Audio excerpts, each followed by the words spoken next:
আসসালামু আলাইকুম, সবাইকে স্বাগতম। আমরা যখন আইসিটি বিষয়ের এই যে লজিক ফাংশন সরলীকরণ করি, সেই ক্ষেত্রে এই ধরনের যদি কোনো ফাংশন থাকে, 37 নম্বর অঙ্কে বলা আছে a প্লাস বি নট এটুকু ব্র্যাকেটের মধ্যে, আবার বি প্লাস সি নট এটুকু ব্র্যাকেটের মধ্যে, এটির উপরে আবার একটা নট আছে। তো এটা সরল করব কীভাবে, তাই না?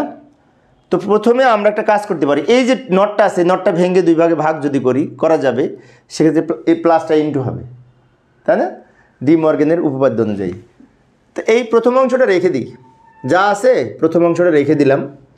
আর এই উপরে নটটা ভেঙে আমরা আলাদা আলাদা করতে পারবো। বি এর উপরে নট, আর প্লাসটা ইনটু হবে, আর সি এর উপরে ডাবল নট হবে, কারণ সি এর উপরে আগে একটা নট ছিল আর এই টোটাল নটের অংশ।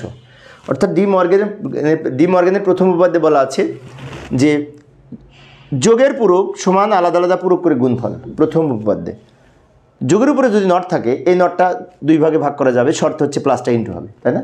এটা তো আমরা জানি। এখন এ ডাবল নট সমান এই সূত্র অনুযায়ী আমরা কিন্তু এটা এই সি ডাবল নট সমান সি হবে, এটার মান সি। তাহলে এখানে হবে বি নট সি, আর এখানে যা আছে থাকবে।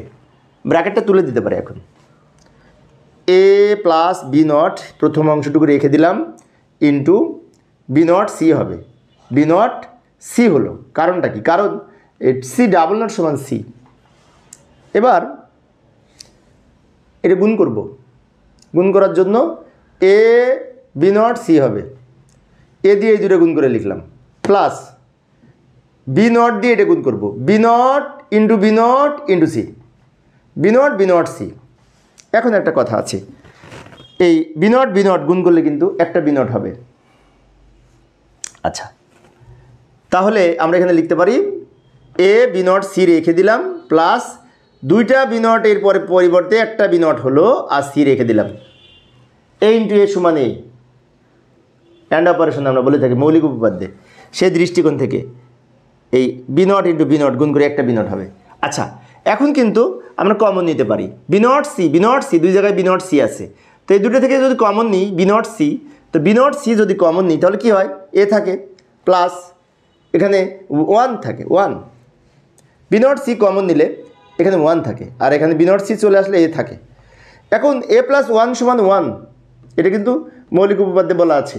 তো এই নিয়ম অনুযায়ী আমরা লিখতে পারি বি নট সি ইন্টু এটার মান 1, এটার মান 1, বি নট সি ইন্টু 1, আর 1 দিয়ে বি নট সিকে গুণ করলে বি নট সি হবে। উত্তর হয়েছে বি নট সি।